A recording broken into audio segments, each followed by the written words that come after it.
This is The Bouquet Toss, a wedding planning podcast brought to you by thebudgetsavvybride.com to help you decide what to keep and what to toss from your wedding day plans.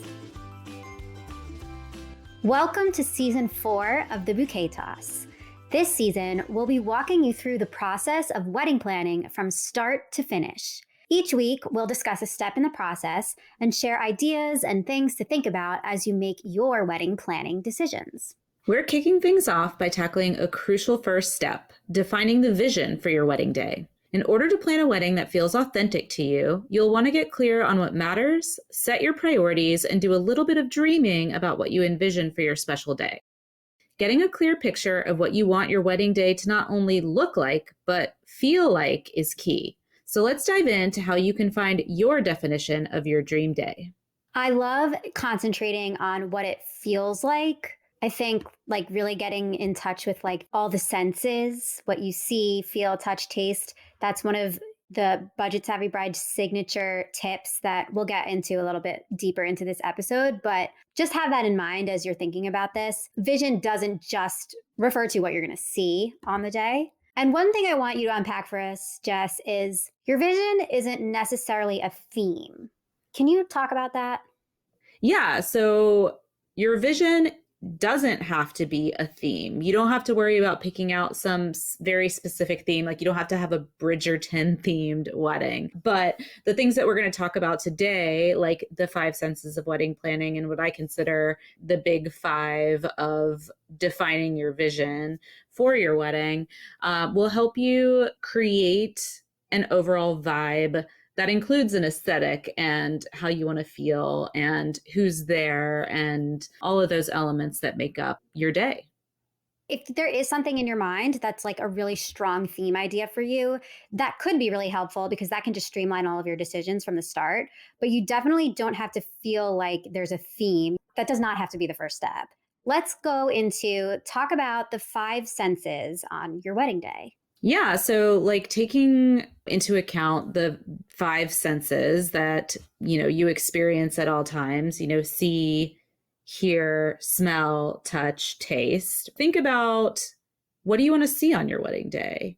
It can include the venue where you're planning to hold your celebration. What kind of background do you envision for that ceremony? What kind of setting do you envision your reception? Are you picturing something big and elaborate and like a big raucous party? Or do you envision something smaller with just, your closest family and friends? Yeah, I mean, it's such a good point. It's not just what you see, it's also who you see. And that's such a big deciding factor for ultimately what size or even where the venue will be. There's so many things that play into what you're going to see, not just like in terms of decor or setting, but also like who's around you, who's there. And your partner's version of this is equally as important, right? So it's kind of cool to think of doing like an exercise together where you can kind of close your eyes. You just like try to imagine being at your wedding, like go through all the senses and like try to make it come to life. But if you did close your eyes, what do you smell? Are you in a garden? Is there nature around you? Or are you in like a catering hall? It could even affect what perfume you end up wearing or like, Yeah. what makeup you use and what goes in your hair. Like all of those things have a smell that can put you in a certain state of mind. Absolutely. It's actually becoming a bit of a trend for couples to even like scent their wedding. What? Tell me more. I can't remember the name of the company. I'd have to look it up, but it's not like a fog machine, but it's like a scent machine or, having like diffusers or things like that to spread a certain like aroma through your venue or your wedding location, just to kind of heighten that experience. When you smell a very distinct, like lovely smell, it triggers memory. It's just a cool concept to think about for a wedding. That's so cool. Definitely something to include. I feel like a lot of people just will equate smell initially to like wedding cake or like frosting. And like a lot of the bridal subscription boxes, they'll put a candle in that's like vanilla scented because it's like cake, Yeah. Wedding cake icing. Yes, like wedding cake icing. But there is so much more.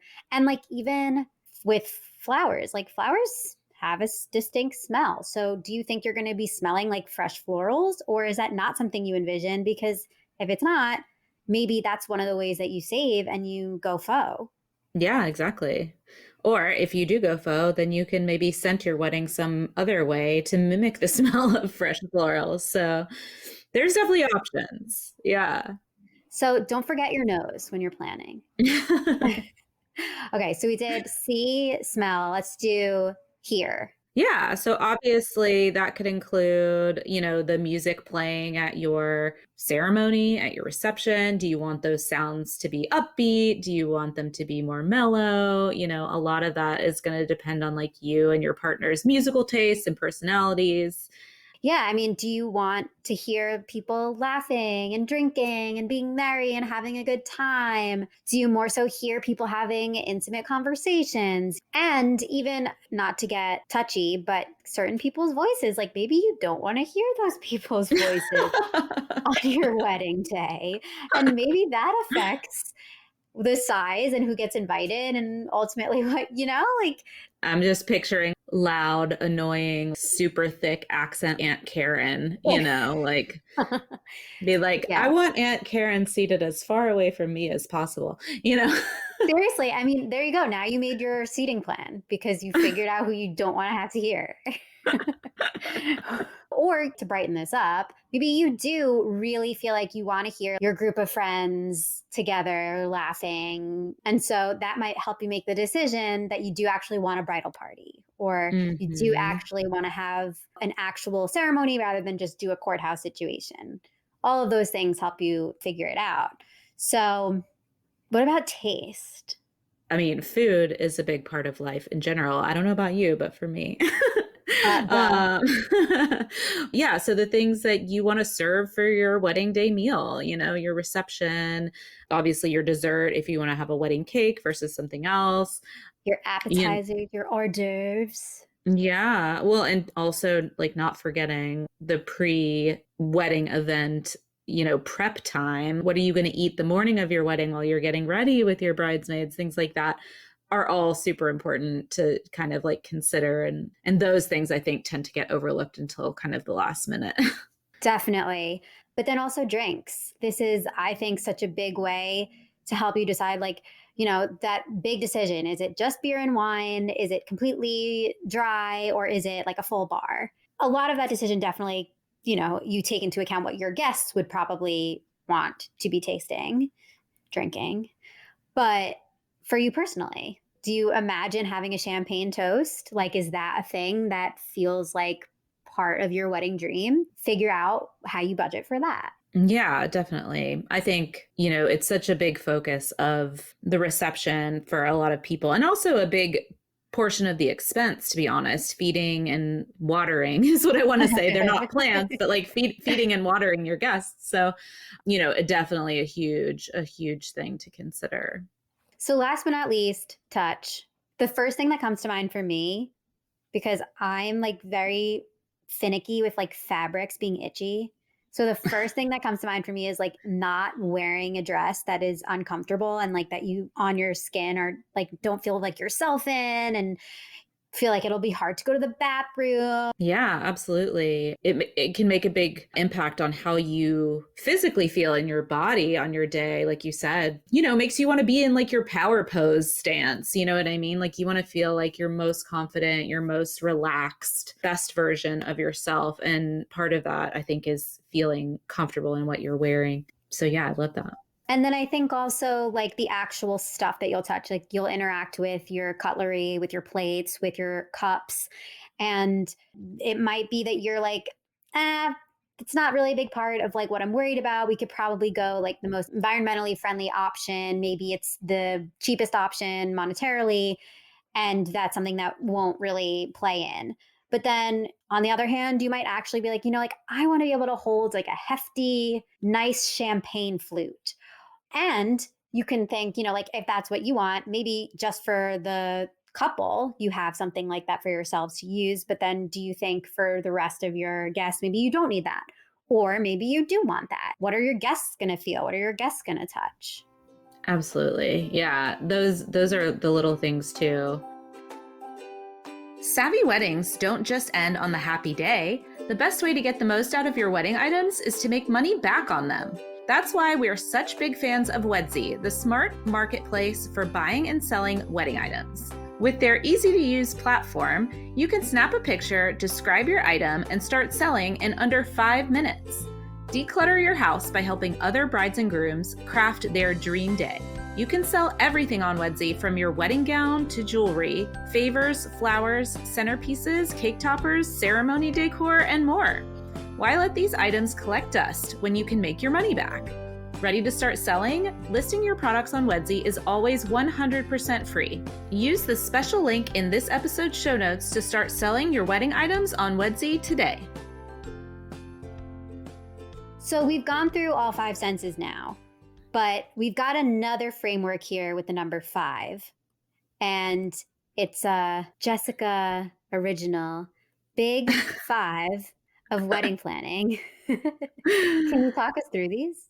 Yeah. So, and this is all kind of covered in the book, The Budget Savvy Wedding Planner and Organizer. Shameless plug. If you don't have a copy, pick one up. It's less than $10 on Amazon.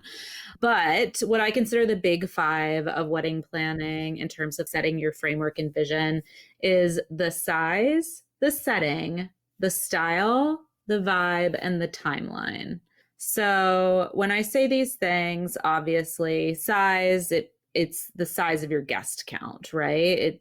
It's gonna really make a big impact. And to be clear, these big 5 are the things that most directly impact your budget. So that's a very important distinction to make.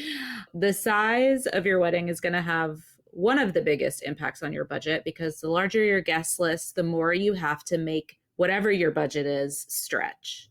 So the smaller and more intimate you keep it, the nicer of an experience you can afford to give that group of guests. Next is setting, which is obviously like your venue, the location physically where you're going to have your ceremony and reception. Maybe it's one setting where you have everything. Maybe it's 2 separate settings if you're having a wedding at a church and a reception at another location. Setting in that sense, when it comes to venue, is a huge part of what impacts your budget. There's such a wide variety and gamut of venues out there, different situations, rental fees, and things like that that you have to consider. So it makes one of the biggest impacts on your budget. Also, I like that you pointed out that there's so many options, because there could be a setting that you envision, and maybe it's because of the way that like nature is involved. It's a naturally beautiful thing. Maybe, but it could come from like you saw it in someone else's pictures and it happens to be a venue that's maybe a little bit out of your budget.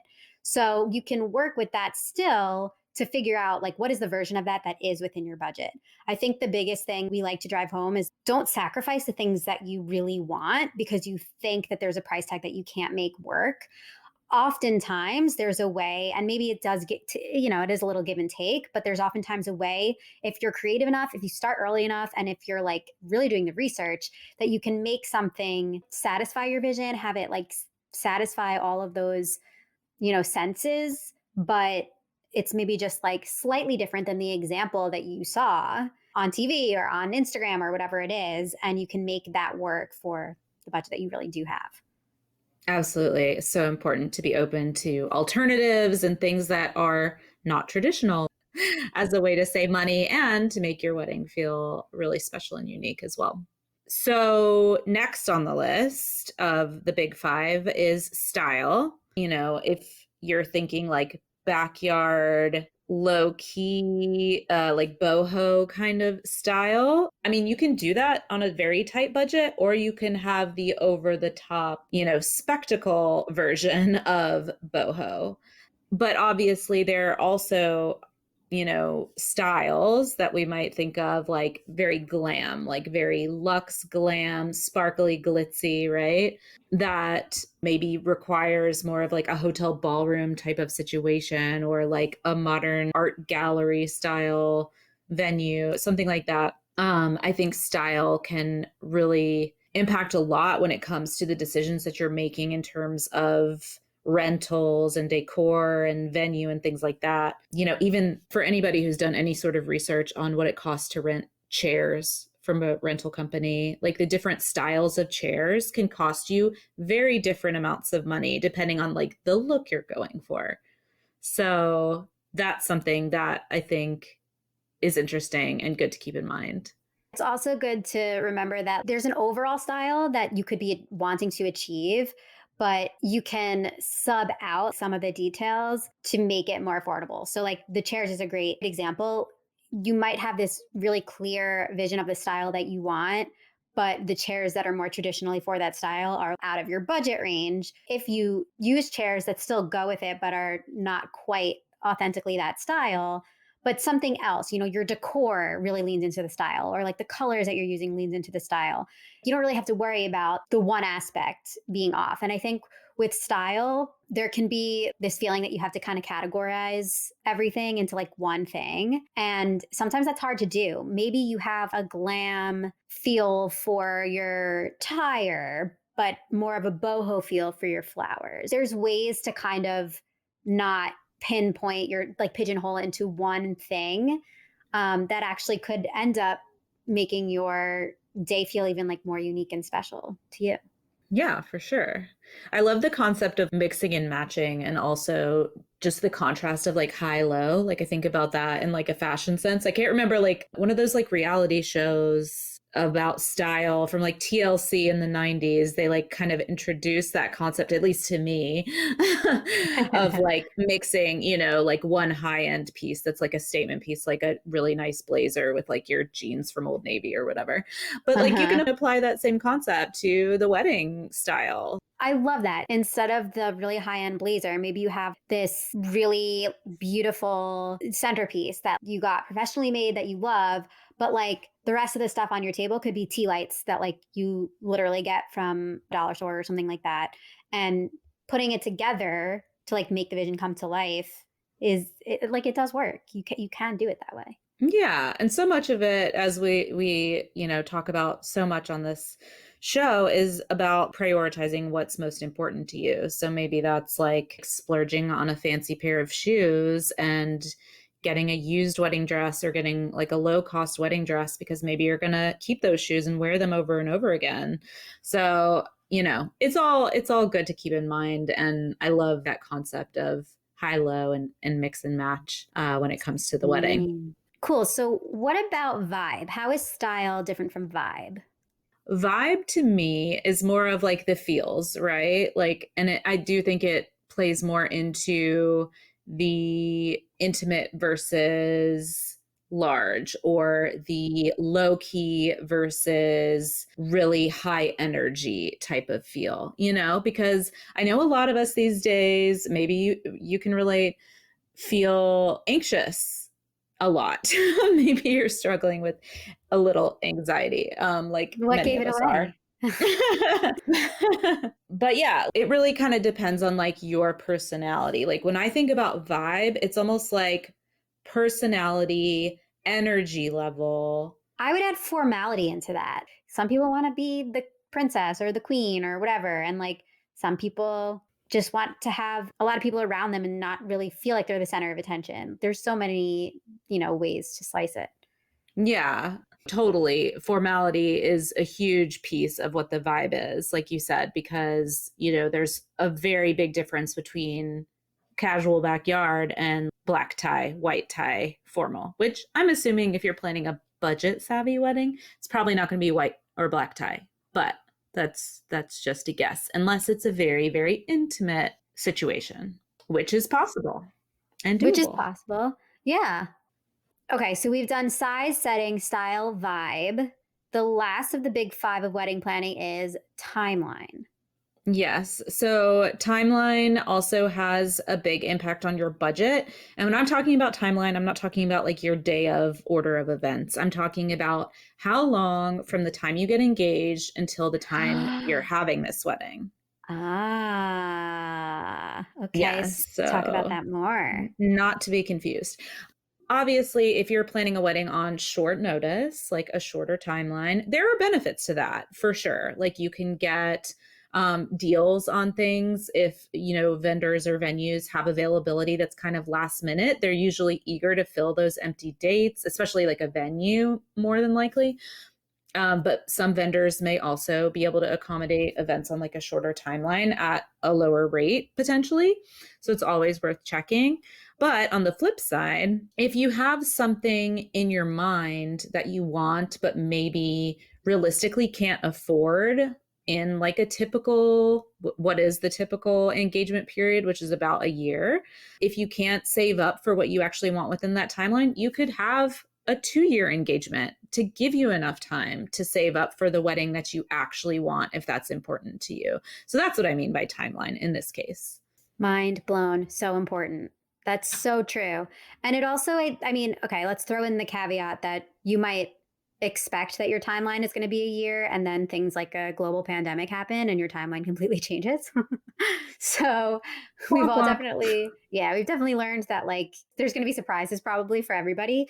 But having that general idea, if you're torn between locations, it could help you figure out like, oh, well, this one's available. Let's just go with this one. Like it just actually being clear on the amount of time that you feel like you want to have there. That's very smart. Thanks. You're welcome. So, with all of this in mind, I think the biggest thing that you have to figure out is what your goal is for planning a wedding. Why are you throwing a party to celebrate your love, right? Why, and maybe you're not, but why are you choosing to go to the courthouse? Why are you, this could affect your decision to elope, right? This could affect you thinking, maybe we elope now, but then we have a big party later. Yeah. I mean, another way to think about it as well, if goal doesn't resonate, like what is the purpose behind you planning a wedding celebration and not just going and making it legal at the courthouse, Right. Is it because other people do it and you feel like you have to?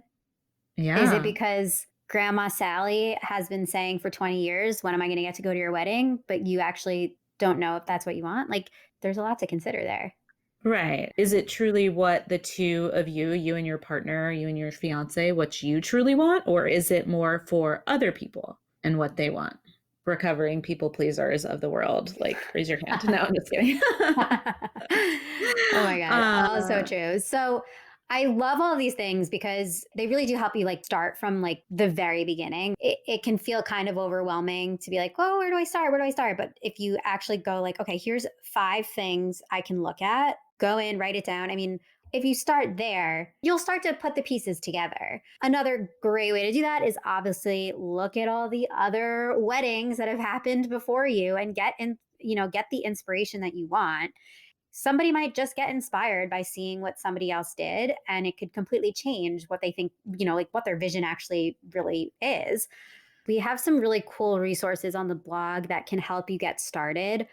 One that I love is using Canva to make like your mood board, your dream board, your vision board. We'll link that in the show notes. It's such a good article to help you get started. And the other option, obviously, Pinterest.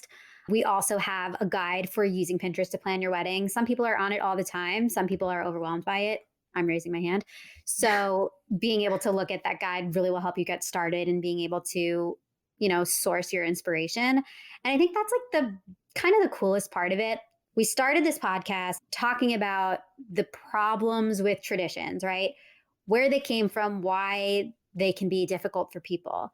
But the other cool part about it is that so many people have gone through this. So many people have planned their wedding. They've designed, they've found a vision, they found a theme. And so I think really leaning into the fact that there's so many great examples that you can take inspiration from, that you can look at, trying to really separate feeling overwhelmed by what somebody else did and actually just letting it inspire you, letting it help you get closer in touch with the things that are important to you. I think that's really the key. Very well said. That sound means it's time for Wedding Watch. We're introducing a new segment this season where we will watch and chat about some of our favorite wedding moments from TV shows and movies. If you want to hit pause and watch the clip we're talking about today, head to our Wedding Watch playlist on YouTube. The link is in the show notes. So Jess, today the iconic TV moment that we're talking about is Friends. we're focusing on Chandler and Monica's wedding. But when I sat down to do this, I was like to rewatch the clip, I was like, wait, there's so much wedding stuff in Friends. Like it starts with Rachel fleeing her wedding, or I guess she Yes. was stood up. The whole series starts that way. And then Ross gets married like 8 times. And it's so sad that we never get to see Ross and Rachel get married. It's I like, know. it's so mean. It is mean. Give the fans what they want. Give them what Come they on. want. Ugh. But Chandler and Monica's wedding is definitely an iconic TV wedding moment. For me, the thing that cracks me up the most is that like Joey is the officiant. He shows up late because he, I guess, came from shooting A movie. a movie. And even though he is a trained actor who's used to like running lines and sticking to a script, he seems to not fully know like what the order of the ceremony is. Wait, that's hysterical. I wasn't even thinking about that because that's just how he is the whole series. Like anytime he has to do something actory, he's terrible at it. And he magically made it in time. Magically. Okay. The magic of TV, right? It's like, I get it. They need to build the suspense. But like, that's like also what gets me about Ross having the conversation with Chandler, like the older brother conversation with him the day before their wedding. Like, if you do anything to harm, but he's like, I'm gonna hunt you down and kick your ass.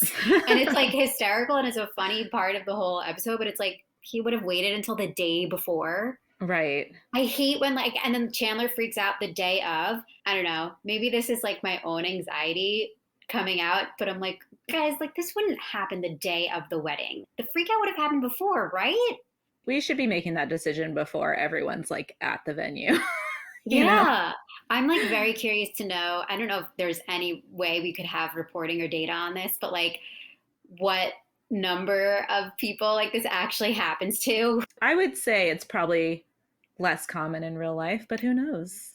If anyone knows any different, please hit us up, DM us on Instagram, let us know if you know anybody who Seriously. actually called off their wedding the day of. It's so Well, interesting. another way they play into that, their parents, like Chandler and Monica's parents, meet for the first time at the rehearsal dinner. Is that normal? I mean, maybe if your families live in completely different parts of the country or like maybe Different different countries. countries, period. But I would feel like you should want your families to meet before that. Well, so let's take a minute and talk about the things that we did like about this wedding. Great. So one thing I liked is that they like wrote their own vows. Ugh, and they're so sweet. Very And then, sweet. and Chandler's like, I don't need to read the ones that I wrote. I can just, like, Ross goes to give him his piece of paper with his vows on it. And he's like, I'm going to speak from the heart. It was very sweet. Another funny part is Ross having to dance with all the kids. And he's trying to like get a date. It's like Monica's coworker is there and he's trying to like impress her. Oh my gosh. But yeah, they did not have a kid-free wedding, which I'm pretty sure like, you know, Monica and Ross's parents are pretty well off. And so obviously that wedding was funded by the families, perhaps, and not the couple. Although it's one of those things that like, I feel like in TV shows, they don't even always talk about the money aspect of the wedding planning. So Yeah, I mean, if they live in that apartment without explanation, they're definitely not going to explain the wedding budget. well, she like inherited it kind of like from a family member, right? Yeah, like a grandma or something. Yeah. Rent control, like the magical, mystical. Yeah, like, that is not common. But then they have like a live band. They've got it all. Yeah. So if we had to rate the savviness of this wedding, I think it's pretty low. Sit down dinner, live band. I actually don't know if they mentioned the number of guests ever, but there's at least 9 tables. We know that because Ross tries to sit at table 6 to be with that girl, but he ends up at table 9. that's an eagle eye. You were really watching out. I got to do my homework. Yeah. For work, work purposes. Work purposes. So, and then they're in a hotel. They're definitely staying in rooms at the hotel overnight. Give it a rating between like 1 to 10. Savviness. Oh, goodness. I don't know. I haven't come up with one thing that was savvy yet. Yeah, me either. Other than they had a friend officiate, so that was like Okay, one ooh. one vendor that they didn't have to hire, right? I I don't mean, think it was like over the top luxury type of wedding. I think it was a traditional standard, like, when you see these average wedding costs from the knot.com, like it probably was in like a mid-range wedding. yeah, and she did get her, I think she got her dress. I don't know if she ended up actually getting it, but remember she went to the sample sale? Yeah. Like the So that was filings sad. basement, like Yeah, and she's like fighting people for the dress. I love that scene where Phoebe's running around being like, "What do I do?" She has whistles for her and Yes. Rachel. She did also have her bridesmaids doing like a lot of the work, and she was her own coordinator. So, Because she's type A yeah, AF. she was a little insane, but she didn't spend money there. So maybe a 3. Yeah, I feel good about a 3. Okay. This conversation has had me feeling inspired to rewatch the entire series for like a 5th time. And that concludes our weekly wedding watch. Want to hear us chat about one of your favorite scenes? DM us on Instagram and let us know what we need to watch and chat about on future episodes. So now that you're ready to start bringing your wedding vision to life with all of these different tips we've talked about, we will leave you with this. Consider your motivation behind planning your wedding. Remember your values. Stay true to you. Rank your priorities and compare with your partner. And don't forget to make it fun. You've been listening to The Bouquet Toss, a podcast brought to you by the Budget Savvy Bride. We would love for you to join us in our free private community to get support and inspiration from other couples currently planning their weddings too. Consider The Bouquet tossed in your direction so you can rate, review, and subscribe to the show on your favorite podcast app. As always, stay savvy and stay tuned for our next episode.